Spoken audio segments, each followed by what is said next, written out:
Good morning, good afternoon, and good evening, everybody, and welcome to our webinar. I am excited to have you all here. This is our first webinar of 2024, and we are excited to be on a new journey in 2024 with all of you, so thank you all for joining.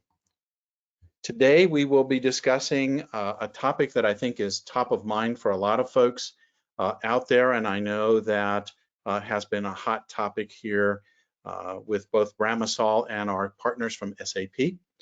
So we're going to dive into this opportunity to learn more about how you can accelerate new business models with Bramasol and SAP subscription billing.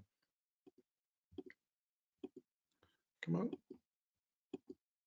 All right, so with me currently is David Eastland. So David, head of product management, runs all of the work for the cloud products in the order to cash portfolio. David, welcome to our webinar. Well, hey, thanks, John. Good to be here. It's great to have you here, and we're expecting in one moment. He's been having a little technical difficulty, but bear with us.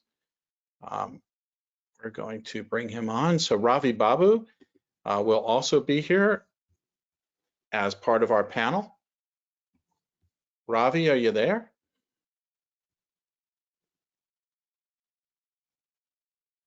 Ravi, can you hear us? All right, while Ravi sorts out his microphone, we'll get moving. I'll do a little bit of the housekeeping. There's Ravi's face, I can see you. Hey, Ravi. I can't hear you though. There you are, your mic should be up now. Hi, John. Sorry, my mic was muted. Sorry for all of the technical difficulties. Sorry about that. Now I can hear you. Excellent. All right. So Ravi is, he's not senior vice president, he is a senior consultant with our organization and has been working on a number of different cloud implementations. And we're going to speak about one of those today. So you can go ahead and join that and enjoy this. So with that in mind, I'm going to move to a little bit of housekeeping. As everybody knows who attends these, we do record these sessions, so they're available for all of you to check out in your leisure or share with your own other people. We are going to welcome everybody, and I'll have Ravi and David share some of their information in a moment. We'll go through the background and why we're here. We'll talk about the case study. We'll have a discussion of the solution and then wrap everything together. So moving right along. As I said, a reminder, you can, this will be recorded, so you can check it out from Bramasol's website. Ask questions throughout. There is a question panel here that you can take and raise any questions that you might have. And then I would encourage you to check out our other webinars on a whole variety of subjects across the order to cash and finance sector.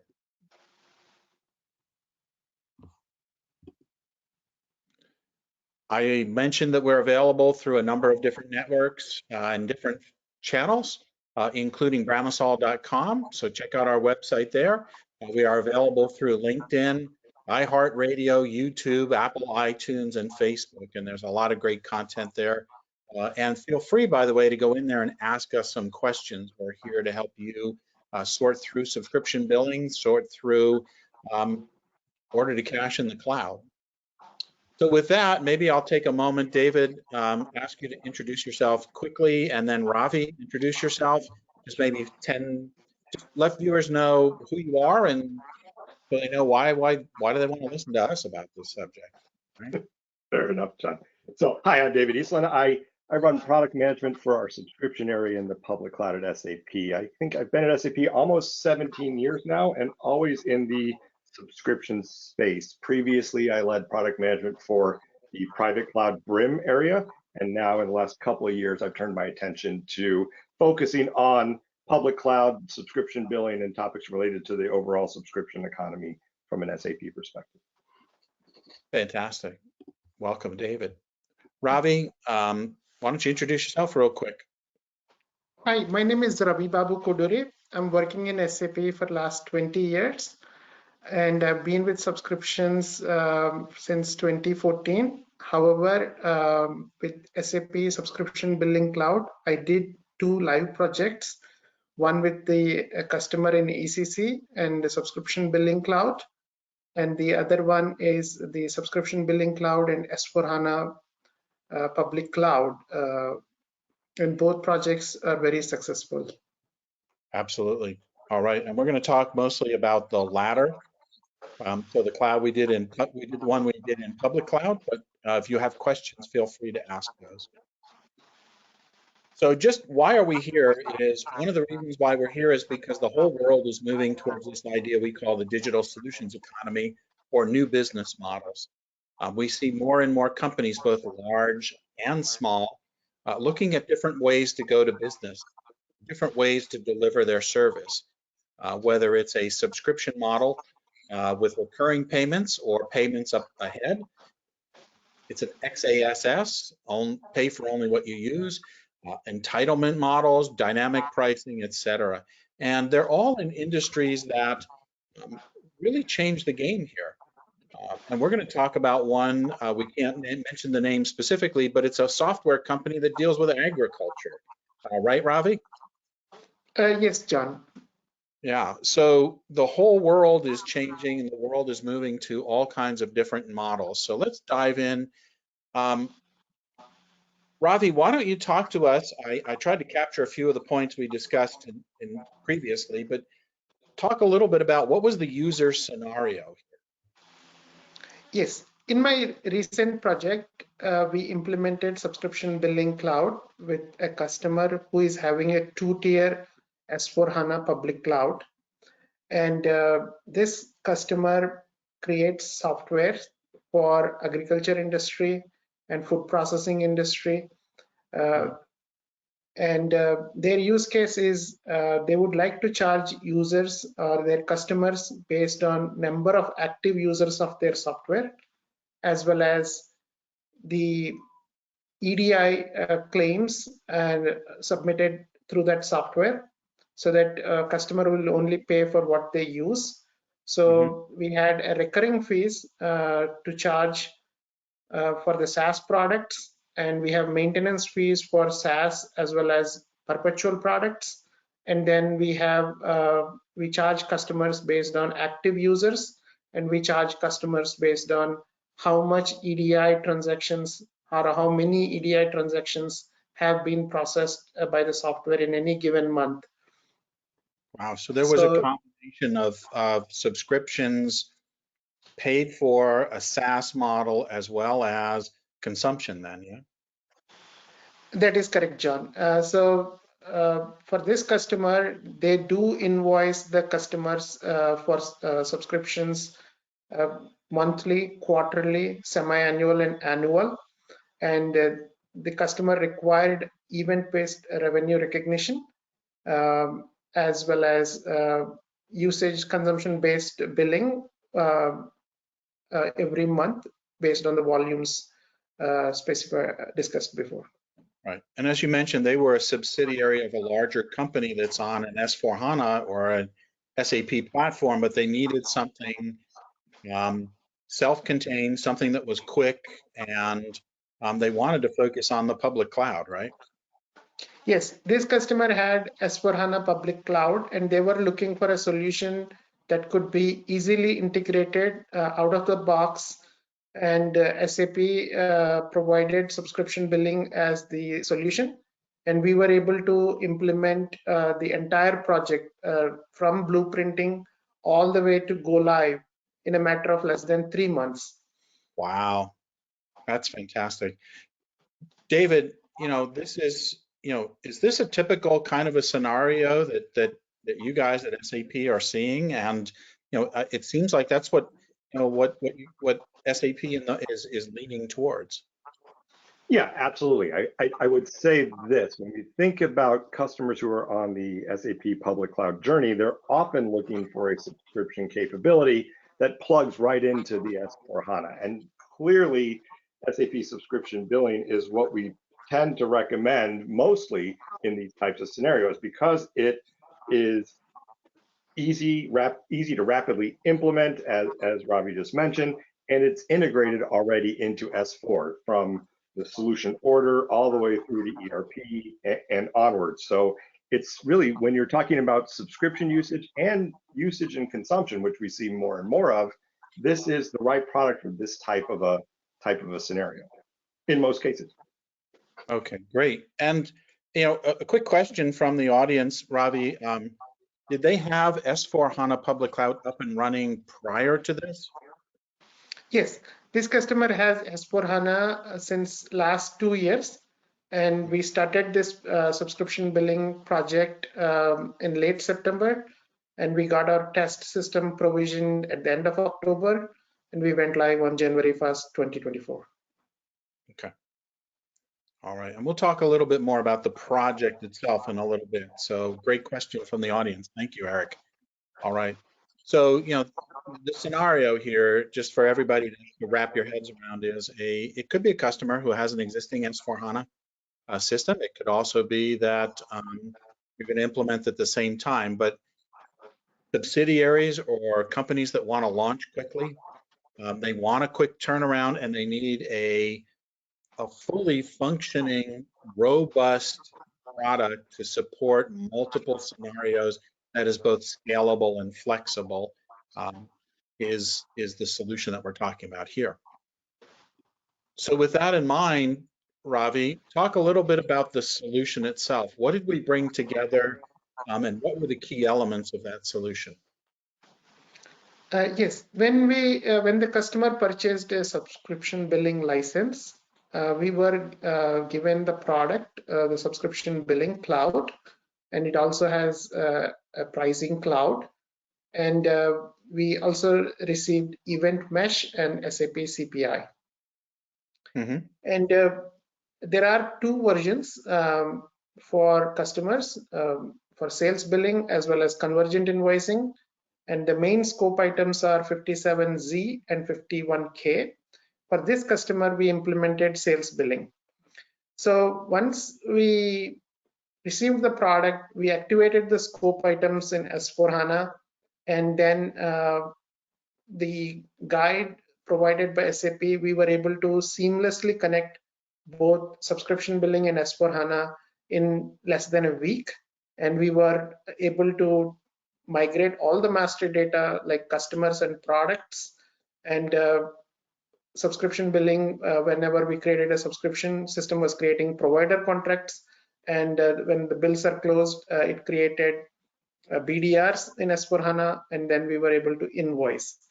So SAP has provided a robust integration architecture with CPI and Event Mesh that all we need to do is plug in and play, and then just install the security certificates. Okay, so from a solutions perspective, these were the key products here. You mentioned a few there, David. And I know there's a question online from the perspective of connecting to revenue recognition. We'll talk about that in a minute. But David, it sounds like SAP has done a lot of work ensuring that these products work together. And maybe we can talk a little bit about subscription billing itself, and what were the premises or the thoughts as you designed and rolled out the product and its connectivity into not just public cloud, but its ability to connect in general? Sure. Throughout SAP's journey with the subscription area as a whole, dating back to probably 2009, one of the key foundations we always wanted to make sure of, regardless of whether it was public or private, was to ensure that our solutions were integrated yet modular, right? So the example Ravi gave, where they had S/4HANA for 2 years and then brought in subscription billing and installed it, that's a classic example of how customers are adopting. And when we looked at specifically the subscription billing product, which was actually encouraged to us by some of our Brim customers on the private cloud side to look at maybe more of a SaaS model years back, and we did, we really wanted to up the game when it came to integration. So some of the things you'll see when you look at SAP subscription billing, especially along with SAP S/4HANA Public Cloud, is a consolidated launchpad, the ability to go from subscription billing into, let's say, solution order and back into subscription billing, and to see everything together as one holistic environment was critical. And it's probably one of the areas, in addition to feature functions, this integration topic is one of the areas we spend most of our time, or a good deal of our time, focused on. And I think the results speak for themselves, as Robbie attested to, which is, we really want to bring a modular solution that is fully integrated into the overall S/4HANA public cloud stack. Or in some cases, subscription billing can be used with other stacks as well. It doesn't have to be, but when you choose S/4HANA public cloud, subscription billing is right there for you. Yep. And it also, one of my understanding, Ravi, from what you said, was somebody asked a question about the integration to revenue recognition, and from Brim. If you think of Brim as the private cloud solution area, subscription billing being more in the public cloud space, you're interfacing, if you will, or connecting to EBRR. And that is what, just EBRR is event-based revenue recognition. It is one of two SAP products that support revenue recognition in the cloud or in public cloud, EBRR being one, and then contract based revenue recognition, which is in core S/4HANA public cloud as well. You guys interface to EBRR, Ravi. How easy was that? Yes, for customers who are going with sales billing, SAP EBRR is the option available for revenue recognition. And as we activate the packages, scope items in public cloud, there are 3 or 4 scope items. Along with 57Z, there is 5DR and 5DS. And once we activate it, SAP provides business sets configuration. So all the setup is by default, it's available. And yeah, those numbers are really, what do those numbers mean, Ravi, for those people who are not, like you, deep experts, right?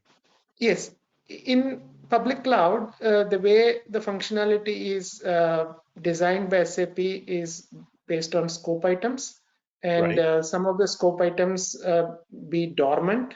Whoever has public cloud, you can see all the scope items, but most of them will be inactive.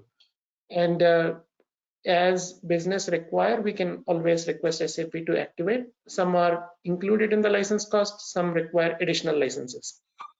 And in our case, the 57Z was part of the license of the public cloud. And to activate EBRR, we also have to activate 5DS and 5DR. So with this, SAP has given the best practice solution for EBRR, and all we had to do is change the GL accounts based on our needs. But the basic configuration for EBRR is provided by SAP, and we were able to, EBRR is relevant for a recurring billing, which is monthly, quarterly, semi-annual or annual billing plans, and EBRR will let you defer the revenue and recognize the revenue when it is due. Yeah, and we do have just a shameless plug here, but we do have a webinar on EBRRs, and we're going to do some later this year, so check those out. Ravi, you mentioned one other thing, and I'm going to ask David to comment too. Subscription billing comes in 2 different flavors, basically, right? One is the sales billing, and the other one is a convergent invoicing. Is that correct? That is correct. Right. So how did you help the customer? David, I'm going to ask you to talk about those flavors and what differentiates them in a moment. But Ravi, what guided the decision of which one to choose for this customer? Yes. So the primary driver is the customer model, whether customer is FICO or FICA. So if a customer is in FICO model, then the default choice would be say subscription billing with the sales billing, which is 57Z. And if customers who had FICA model, their default choice would be convergent in subscription billing with convergent invoicing 51K. In my case, the customer is using FICO model, so we chose 57Z sales billing. Okay, and so they were previously using FICO or standard AR as opposed to contract accounting.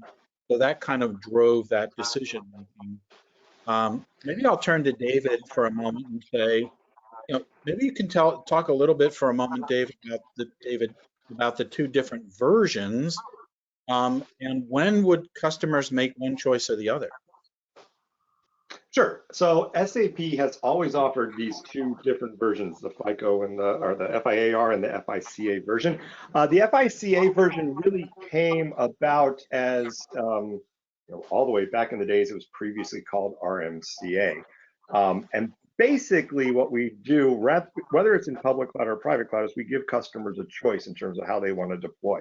What we tend to see is customers looking at FICA because it is its own unique high volume subledger. We tend to think of them using FICA with convergent invoicing when they're doing higher volumes of invoicing transactions. So think of it as maybe a B2C scenario or a high volume B2B scenario or a complex B2B scenario where you might want to do hierarchical billing and things of that nature. Anything that involves extreme transaction loads, for example, would definitely point to more of an FICA bent, because FICA really has been the engine behind both our private cloud and our public cloud for addressing the higher volume scenarios that SAP is absolutely known for in this space. So when it comes to making a choice between the two, I always recommend that customers kind of evaluate where they are in terms of not just the day from a subscription perspective, but where they're going from a subscription perspective in terms of volumes. And when I say volumes, it's not just volumes of customers. It could be volumes of transactions. It could be volumes of invoices. There's a lot of different things to think about when looking at it. And regardless of the choice, subscription billing works with both FICA as well as FIAR for these scenarios. Absolutely. And this customer, Ravi, what leaned them towards one way or the other? Do you have a thought? Yes, this customer is low volume transactions, high value. So, and their current S4HANA is using FIAR model, and and also the usage consumption is monthly. It's not individual. So another important factor is if we have to do usage rating at a transaction level, then convergent invoicing is must. But this customer requires all EDI transactions that are posted in a month or number of active users in the system in a given month. So that led us to choose sales billing. Got it. Okay. All right. And David, maybe you can also, so Ravi, these interfaces, these tools that you use like CPI and others, they're available through what we call the BTP or the Business Transformation Platform, right? Or Business Technology Platform, depending on which term you like. Yes. SAP did a very good job with regards to BTP. So we get a concept called booster, and you can choose the booster whether subscription billing is integrating with S4HANA public cloud.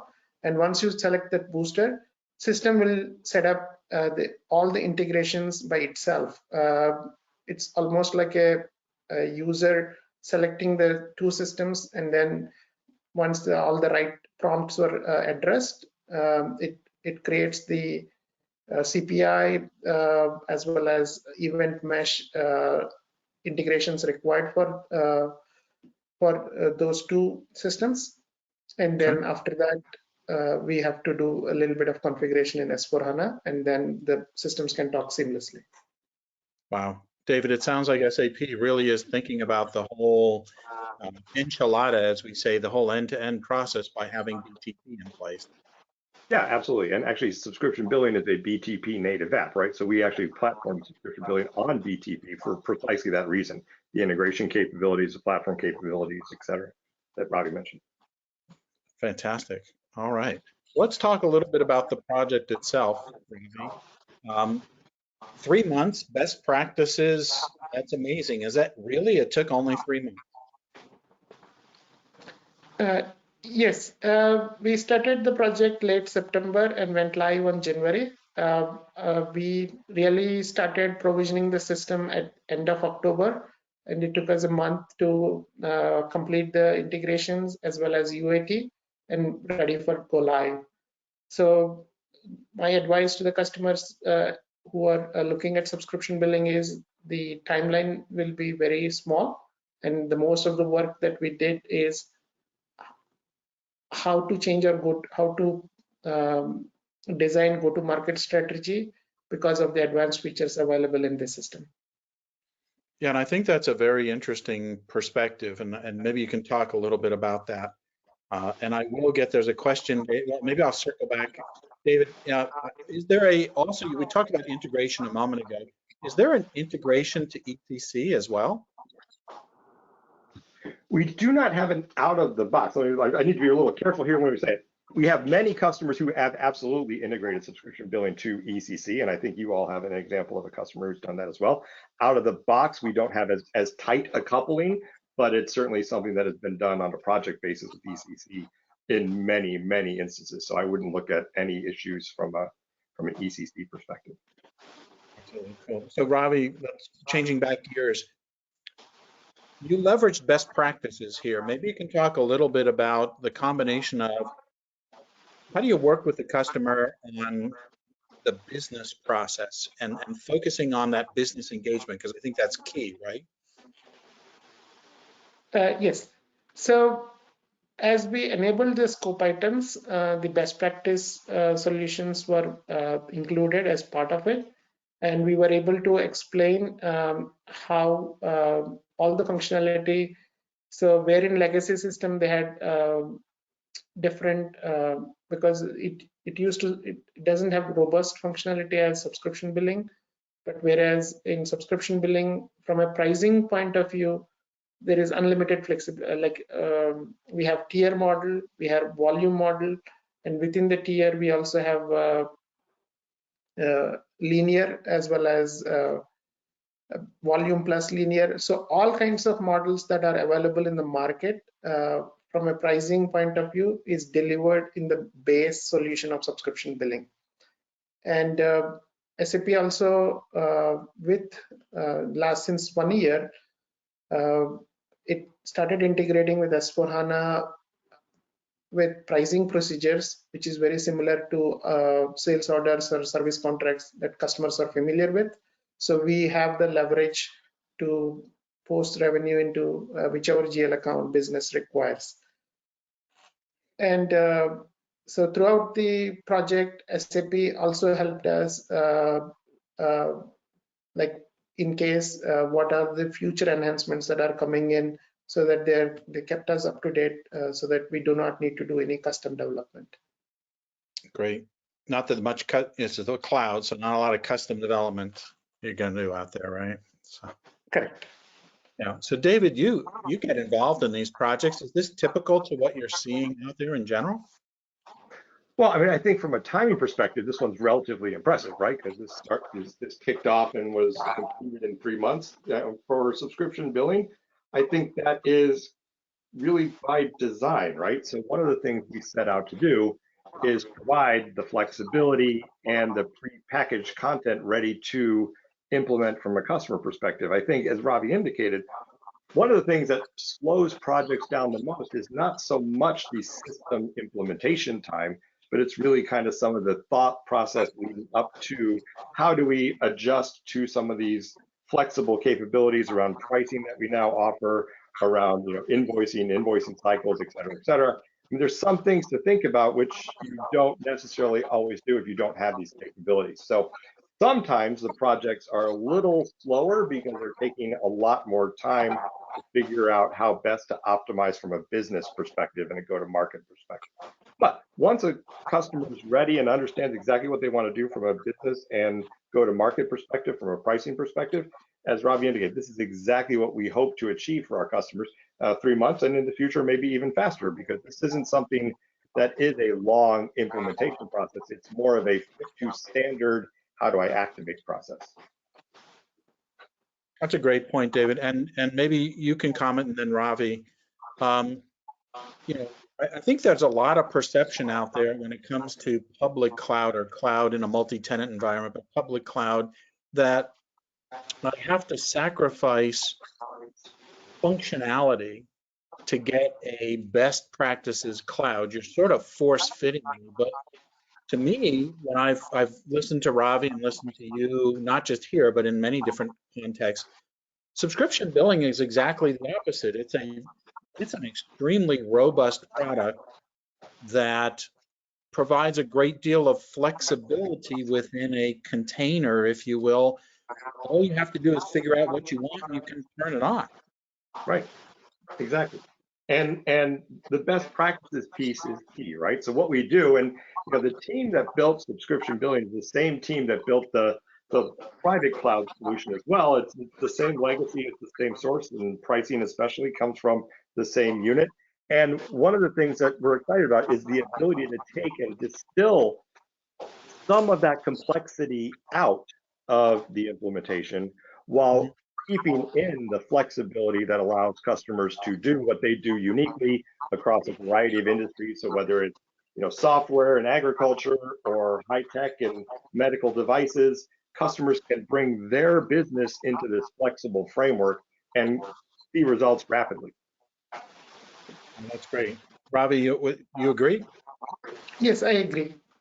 And we had, like in my other project as well, the subscription billing cloud, where we interface with ECC.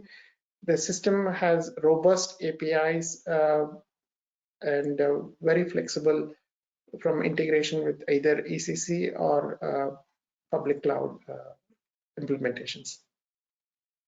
Great. So one of the keys to success here in these projects is to determine, what it is that the customer wants and provide a roadmap. Maybe it's about, don't consume it all at once. Let's phase it in, right? Yes, subscription billing cloud comes with pay-as-you-go model. So the license is dependent upon how much revenue is going through that. So it is not all or nothing. So you can start the subscription billing and move the use cases where consumption based, and then once you are familiar with this, most likely you would move your recurring maintenance, everything into one system. And it does offer APIs for both SAP and non-SAP products. So in case if you have any front-end systems, you can easily integrate as well. Fantastic. All right.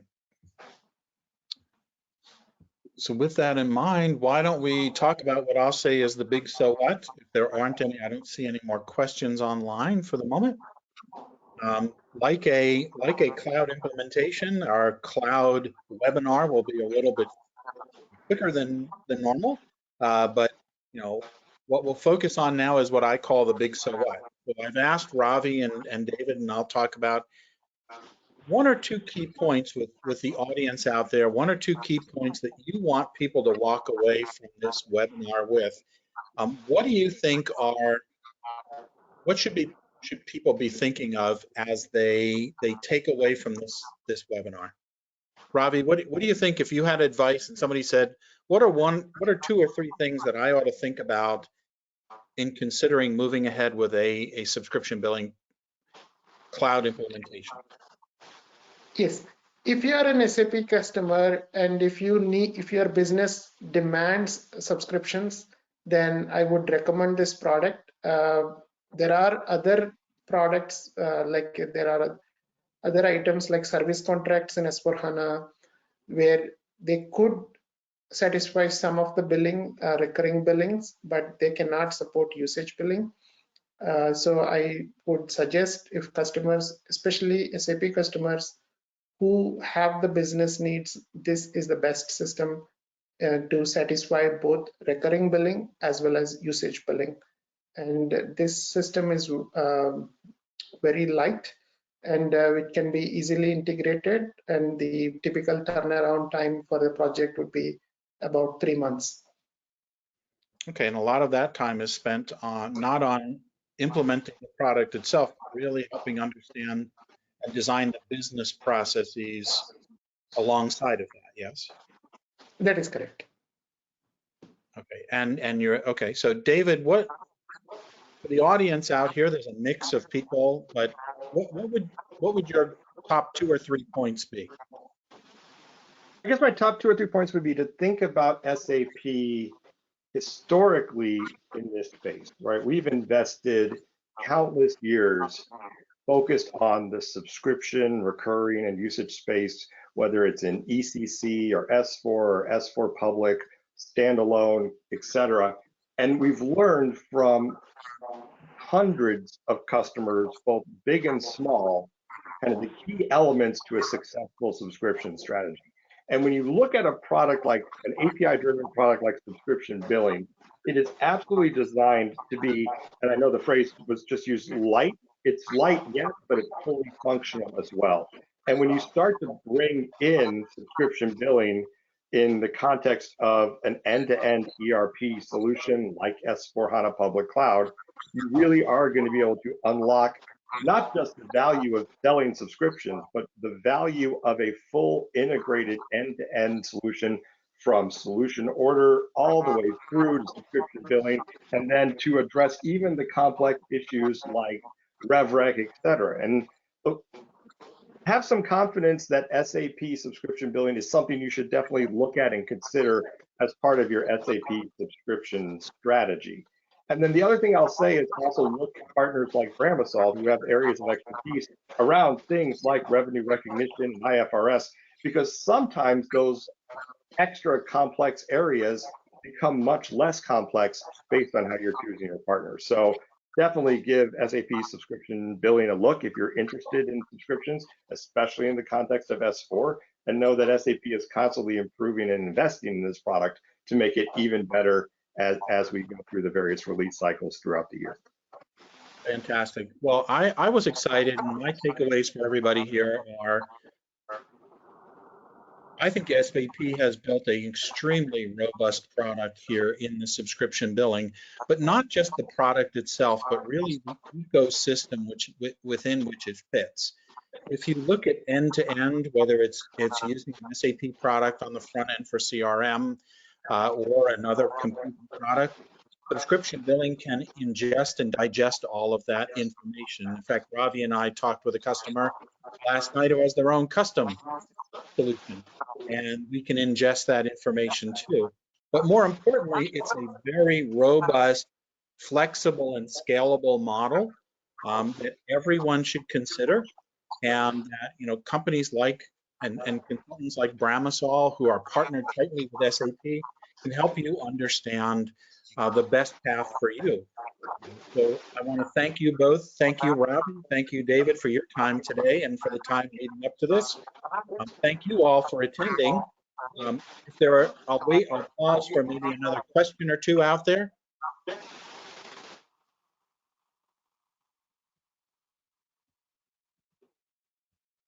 All right, we have, how does Brim?